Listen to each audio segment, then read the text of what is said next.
दक्षिण भारतीय सिनेमा की पृष्ठभूमि में जन्मी और महज 13 साल की उम्र में हिंदी फिल्मों में कदम रखने वाली रेखा, जिनका जीवन चमक दमक और संघर्ष दोनों का गहरा संगम है। उनका जन्म 1954 में चेन्नई में हुआ था, लेकिन बचपन से ही पिता का साया सिर से उठ गया। उनके पिता तमिल फिल्मों के सुपरस्टार जेमिनी गणेशन ने परिवार को छोड़ दिया था और कभी पीछे मुड़कर नहीं देखा। माँ पुष्पावली, जो खुद एक अभिनेत्री थी, उन्होंने अकेले ही रेखा और उनके भाई बहनों का पालन पोषण किया, लेकिन आर्थिक तंगी और सामाजिक नजरअंदाजी ने बचपन को बहुत कठिन बना दिया। बचपन से ही रेखा को गरीबी और अकेलेपन का सामना करना पड़ा। उनके स्कूल के दिन बेहद साधारण थे, लेकिन पढ़ाई पूरी करने से पहले ही हालातों ने उन्हें फिल्मों में ढकेल दिया। माँ की मजबूरी और घर की आर्थिक जरूरतों ने रेखा को बचपन से ही जिम्मेदारियों का बोझ दे दिया। महज 13 साल की उम्र में उन्होंने तेलुगु फिल्म रंगुला रत्नम से पर्दे पर कदम रखा।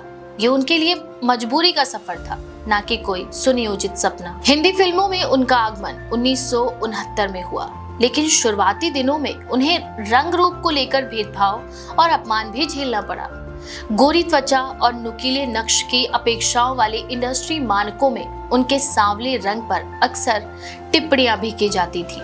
शूटिंग के सेट पर उनका मजाक तक उड़ाया जाता था। शुरुआत के ये साल उनके लिए बेहद मानसिक और भावनात्मक रूप से थका देने वाले थे। किशोरावस्था में जब वे फिल्मी दुनिया की कठोर सच्चाइयों से जूझ रही थी, तो उन्होंने निराशा में आत्महत्या करने की भी कोशिश की। हालांकि माँ और परिवार के कुछ करीबियों ने उन्हें संभाला और फिर उन्होंने जीवन में आगे बढ़ने का फैसला किया। रेखा ने खुद को बदलने के लिए जी तोड़ मेहनत की। उन्होंने हिंदी भाषा सीखी, संवाद अदायगी सुधारी, डांस और मेकअप में महारत हासिल की और सबसे जरूरी, अपने व्यक्तित्व में ऐसा आत्मविश्वास लाया कि आलोचक भी चुप हो गए। 1970 और 1980 के दशक में वह न केवल सुंदरता की मिसाल बनी, बल्कि दमदार अभिनय की पहचान भी।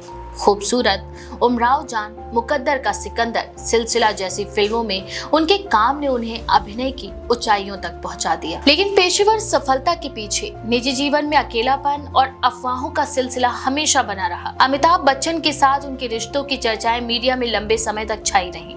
हालांकि उन्होंने कभी खुलकर स्वीकार नहीं किया कि उनके विवाह और प्रेम जीवन पर भी कई अटकलें लगी, मुकुल शर्मा से लेकर मुकेश अग्रवाल तक। लेकिन निजी मोर्चे पर उन्हें स्थिरता नहीं मिली। पति मुकेश अग्रवाल की आत्महत्या ने उन्हें और भी चुप और रहस्यमयी बना दिया। रेखा ने खुद को हमेशा अपने काम में डुबोए रखा। 1990 के बाद उन्होंने फिल्मों में चयनात्मक काम किया, लेकिन उनका आभा मंडल जस का तस रहा।